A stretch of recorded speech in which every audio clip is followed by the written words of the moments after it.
కుందేలు చూడటానికి చాలా అందంగా కనిపిస్తుంది. మరి అలాంటి కుందేలుని ఎవరైనా చంపాలని అనుకుంటారా? ఆల్రెడీ కొంతమంది అనుకుంటున్నారు కూడా. ఎందుకంటే ఇప్పుడు ఈ ర్యాబిట్ ఫార్మింగ్ అనేది అందరూ ఎక్కువగా పెట్టడం అనేది జరుగుతుంది. వీటి మాంసానికి ఇప్పుడు రాను డిమాండ్ కూడా బాగా పెరిగిపోయింది. ఈ రోజు ఈ వీడియోలో ఇన్ని వేల కుందేల్ని అసలు ఏ దేశాల వాళ్ళు పెంచుతున్నారు, ఇంకా ఈ కుందేలు ఎలా పుడుతుంది, ఎలా చనిపోతుంది, అలానే వాటి పిల్లల్ని కాపాడుకోవటానికి అది ఏ టెక్నిక్ ను ఉపయోగిస్తుందో ఇలాంటి విషయాలన్నీ ఈ వీడియోలో తెలుసుకుందాం. అలానే ఈ వీడియోని లైక్ చేయండి, షేర్ చేయండి. ఇంకా మన ఛానల్ని సబ్స్క్రైబ్ చేసుకోకపోతే ఇప్పుడే వెంటనే సబ్స్క్రైబ్ చేసుకోండి. అంటార్కిటికా మినహా మిగతా అన్ని దేశాల్లో ఈ కుందేళ్ళు అనేవి బ్రతుకుతున్నాయి. ఇవి మొత్తం 29 జాతుల వరకు ఉన్నట్లు గుర్తించారు. వీటిలో అతి పెద్ద జాతి కుందేలు వచ్చేసి ఫ్లెమిష్ జెయింట్ ర్యాబిట్స్. ఇవే ప్రపంచంలో ఉన్న కుందేళ్ళు అన్నింటిలో కల్లా అతి పెద్దవి. ఇంకా ఈ జాతి కుందేళ్ళు అనేవి అతి పెద్ద కుందేళ్లుగా గిన్నిస్ వరల్డ్ రికార్డుని కూడా సొంతం చేసుకున్నాయి. ఈ కుందేళ్లు 16వ శతాబ్దంలో బెల్జియంలో ఉన్న ఫ్లాండర్స్ అనే ప్రాంతంలో పుట్టాయని భావిస్తుంటారు. అప్పట్లో వీటి మాంసం మరియు హెయిర్ కోసం పెంచడం అనేది చేసేవాళ్ళు. తర్వాత ఇది రాను ఒక పెంపుడు జంతువులా మారిపోయింది. ఈ కుందేల్ని ఒక పెట్లాగా పెంచుకోవటానికి బాగా ఇష్టపడ్డారు. అలానే ఇప్పటికీ పెంచేసుకుంటున్నారు కూడా. ఇవి ఫ్రెండ్లీ ర్యాబిట్స్ అవటంతో ఈ ఫారిన్ కంట్రీస్ లో ఉండే వాళ్ళు ఈ కుందేళ్ళని ఇంత ఇష్టంగా ఇంత ప్రేమగా పెంచేసుకుంటున్నారు. ఇంకా వీళ్ళు పెంచుకునే పెట్ యానిమల్స్ తో కూడా ఇవి కలిసిపోతూ వీళ్ళతో ఇంత హ్యాపీగా బ్రతికిస్తున్నాయి. ఈ జెయింట్ ర్యాబిట్స్ అనేవి 2.5 నుంచి 4 అడుగుల పొడవు వరకు పెరుగుతూ ఇంకా 10 కేజీల బరువుతో కూడా పెరుగుతుంటాయి. అయితే వీటిలో 22 కేజీల బరువు వరకు పెరిగిన కుందేలు కూడా ఉన్నట్లు రికార్డులో ఉంది. అలానే ఇవి 8 నుంచి 10 సంవత్సరాల వరకు బ్రతకగలుగుతాయి. ఇప్పుడు మనం ప్రపంచంలో ఉన్న అతి పెద్ద కుందేలేదో తెలుసుకున్నాం. అలానే ప్రపంచంలో ఉన్న అతి చిన్న కుందేలేదో తెలుసా? దాని పేరే పిగ్మీ ర్యాబిట్. ఇది ప్రపంచంలో ఉన్న కుందేళ్ళ అన్నింటిలో కల్లా అతి చిన్నది. ఇంకా ఇది చూడటానికి కూడా చాలా క్యూట్ గా మనకి ఇంత అందంగా కనిపిస్తుంది. ఇది ఎంత చిన్న కుందేలంటే ఈ కుందేలు కేవలం 9 to 11 ఇంచెస్ వరకు మాత్రమే పెరుగుతుంది. ఇంకా 300 to 500 గ్రామ్స్ లోపే దీని బరువు అనేది ఉంటుంది. ఇంత పెద్ద కుందేల్ని ఒక పెట్ యానిమల్ గా పెంచుకుంటుంటే మరి ఇంత చిన్నగా ఇంత క్యూట్ గా కనిపిస్తున్న ఈ కుందేల్ని ఈ పెట్ లవర్స్ వదిలేస్తారా? అస్సలు వదలరు. వీటిని కూడా చాలా ఇష్టంగా ఇంత ప్రేమగా పెంచేసుకుంటున్నారు. పెట్ లవర్స్ కి ఇవి మాత్రం చాలా బాగా నచ్చేస్తుంటాయి. ఈ కుందేళ్లు కేవలం 3 నుంచి 5 సంవత్సరాల వరకు మాత్రమే బ్రతకగలుగుతాయి. అయితే ప్రస్తుతం ఈ కుందేళ్ళని ఇలా వేలుగా ఎందుకు పెంచుతున్నారంటే ముఖ్యంగా వీటి మాంసం మరియు వీటి హెయిర్ కోసం. ఈ కుందేళ్ళని చాలా ఎక్కువగా పెంచుతున్న దేశాలు వచ్చేసి Italy, France, Spain, South India, ముఖ్యంగా చైనా.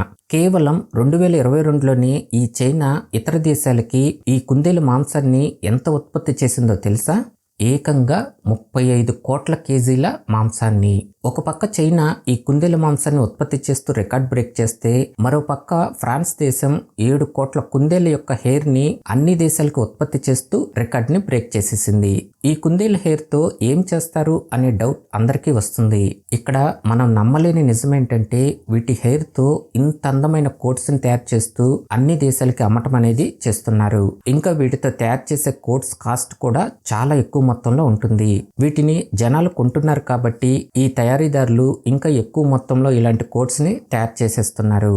అయితే ఇప్పుడు ఈ కుందేళ్ల మాంసాన్ని కూడా చాలా దేశాల వాళ్ళు మనం కోళ్ళని, మేకలని ఎలా అయితే తింటున్నామో వీటిని కూడా ఇలా తినటానికి అలవాటు పడిపోతున్నారు. ట్విస్ట్ ఏంటంటే ఇప్పటి వరకు చాలా మంది ఈ కుందేల్ని తినాలనుకుంటే సపరేట్ గా అవి ఎక్కడుంటాయో అక్కడికి వెళ్ళి వాటిని కొనుక్కొని తర్వాత వాటిని చంపి తినటం అనేది జరుగుతుంది. కానీ ఇప్పుడు డైరెక్ట్ గా ఈ రెస్టారెంట్ వాళ్ళే ఈ కుందేలు మాంసాన్ని అమ్మటం అనేది చేసేస్తున్నారు. ఒక్క 10 సంవత్సరాల తర్వాత చూస్తే ఈ కుందేలు మాంసం అనేది ఇప్పుడు మన కోళ్ళు, మేకలు, చేపల యొక్క మాంసాన్ని ఎలా తింటున్నామో అప్పుడు కూడా ఈ కుందేలు మాంసం ఒక రొటీన్ మీట్ లాగా అయిపోతుంది. అయితే ఇప్పుడు కొన్ని దేశాల వాళ్ళు ఈ ర్యాబిట్ ఫార్మింగ్ చేస్తూ వీటి మాంసాన్ని ఇంత ఎక్కువ మొత్తంలో ఎలా అమ్మగలుగుతున్నారంటే వీటి మాంసంలో నిజంగా అన్ని పోషకాలు ఉన్నాయా అని చూస్తే నిజంగానే వీటి మాంసంలో చాలా పోషకాలు ఉంటాయి. అందుకే కొన్ని దేశాల వాళ్ళు ఈ కుందేలు మాంసాన్ని తినటానికి ఇంతలా ఎగబడిపోతున్నారు. ఈ కుందేలు మాంసంలో protein, iron, omega 3, B12, calcium, potassium అన్నింటికన్నా వీటి మాంసంలో కొవ్వు శాతం అనేది చాలా తక్కువగా ఉంటుంది. అందుకే వీటి మాంసాన్ని తినటానికి ఇంతలా ఇష్టపడుతున్నారు. వీటి మాంసం అనేది ప్రజల నుంచి ఇంత వాంటెడ్ గా ఉంటే మరి ఇలాంటి ఫార్మింగ్ చేసే వాళ్ళు ఆగుతారా? అందుకే ఈ కుందేల యొక్క ఫార్మింగ్ అనేది ఇప్పుడు ఇంతలా పెరిగిపోతుంది. ఇక్కడ ఉన్న ఇంకో ట్విస్ట్ ఏంటంటే ఈ కుందేల ఫార్మింగ్ లో పెట్టుబడి అనేది చాలా తక్కువగా ఉంటుంది, లాభాలు అనేవి చాలా ఎక్కువగా ఉంటాయి. మొదటిగా ఈ కుందేళ్ళు మేటింగ్ చేసుకున్నాక ఈ ఆడ కుందేలు నెల రోజుల తర్వాత పిల్లల్ని పెట్టడం స్టార్ట్ చేస్తుంది. ఇది ఒకేసారి 5 నుంచి 12 పిల్లల వరకు పెట్టగలుగుతుంది. అంతేకాదు ఇది పిల్లల్ని పెట్టిన 2 నెలలకే మళ్ళీ వాటి సంతానోత్పత్తిని పెంచుకోవటం అనేది స్టార్ట్ చేసేస్తుంది. అంటే ఈ ఆడ కుందేలు సంవత్సరానికి 6 సార్లు పిల్లల్ని కంటుంది. ఒక్క కాన్పులో సుమారు 8 పిల్లల్ని కంటే ఇది సంవత్సరానికి 48 పిల్లల వరకు పెట్టగలుగుతుంది. ఒక్క కుందేలే సంవత్సరానికి 50 పిల్లలను పెడుతుంటే మరి ఈ కుందేళ్లను ఫార్మింగ్ చేసే ఈ చైనా వాళ్ళ దగ్గర సుమారు 5,000 ఆడ కుందేళ్ళైనా ఖచ్చితంగా ఉంటాయి. అలా చూసుకుంటే 5,000 × 48 2,40,000. అంటే ఈ కుందేళ్ళను ఫార్మింగ్ చేసే ఈ చైనా వాళ్ళకి సంవత్సరానికి 2,40,000 కుందేళ్ళు అనేవి ఫ్రీగా వస్తున్నాయి. అందుకే వీళ్ళకి లాభాలు కూడా ఆ రేంజ్ లోనే ఉంటాయి. అయితే ఈ ఆడ కుందేలు అనేది 5 సంవత్సరాల వరకు మాత్రమే వాటికి పిల్లల్ని పెట్టే శక్తి ఉంటుంది. తర్వాత అది పిల్లల్ని పెట్టలేవు. సంవత్సరానికి సుమారు 2,40,000 కుందేలు పుడుతుంటే అయినప్పటికీ వీళ్ళకి ఇంకా ఈ కుందేళ్ళు అనేవి వాంటెడ్ అవటంతో ఇక్కడే మనం అర్థం చేసుకోవచ్చు ఈ కుందేల మాంసాన్ని ఈ మనుషులు ఎంతలా తినేస్తున్నారు అని.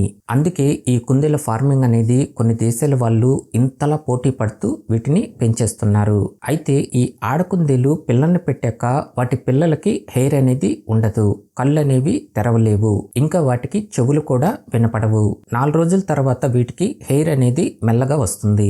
12 రోజులకి ఇవి కళ్ళు అనేవి తెరవగలుగుతాయి. తర్వాత 12వ రోజు నుంచి తల్లి దగ్గర నుంచి మెల్లగా దూరం అవుతూ వాటి ఫుడ్ ని తినటం నేర్చుకుంటాయి. అలా 30 రోజుల కల్లా ఇవి బన్నీస్ గా తయారవుతాయి.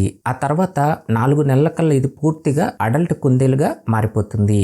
అయితే ఈ కుందేళ్ళు అనేవి ఇంత స్పీడ్ గా ఎలా పెరుగుతాయంటే వీటికి ఇమ్యూనిటీ పవర్ అనేది చాలా స్ట్రాంగ్ గా ఉంటుంది. ఎలాంటి రోగాలు వీటిపై అంత త్వరగా అటాక్ చేయలేవు. అందుకే వీటిని పెంచే ఫార్మింగ్ వ్యాపారస్తులు కూడా వీటిని పెంచటం చాలా తేలికని సంతోషపడుతుంటారు. ఈ కుందేలు పుట్టిన తర్వాత వీటికి ఎప్పుడైతే 4 సంవత్సరాలు నిండుతాయో అప్పుడు ఇది మళ్ళీ వాటి మేటింగ్ ప్రాసెస్ అనేది స్టార్ట్ చేసేస్తుంది. అలా ఈ కుందేలు యొక్క లైఫ్ సైకిల్ అనేది ఈ విధంగా ఉంటుంది. అయితే ఈ కుందేలు వాటి పిల్లల్ని కాపాడుకోవడానికి అది ఉపయోగించే టెక్నిక్ ఏంటంటే ఈ అడవుల్లో బ్రతికే కుందేళ్ళు అనేవి వాటి పిల్లల్ని పెట్టడానికి ఈ భూముల్లో ఒక చిన్న బొరియలాగా నిర్మించుకుంటాయి.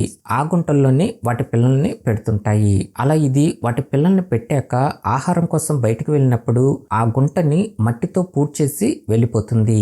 మళ్ళీ ఇది ఆహారం తిని వాటి పిల్లలకి పాలవటానికి వచ్చినప్పుడు ఆ మట్టిని తవ్వి వాటి పిల్లలకి ఈ విధంగా పాలిస్తుంది. ఈ తల్లి కుందేలు వాటి పిల్లల్ని ఇంత జాగ్రత్తగా కాపాడుకుంటూ పెంచుతుంది.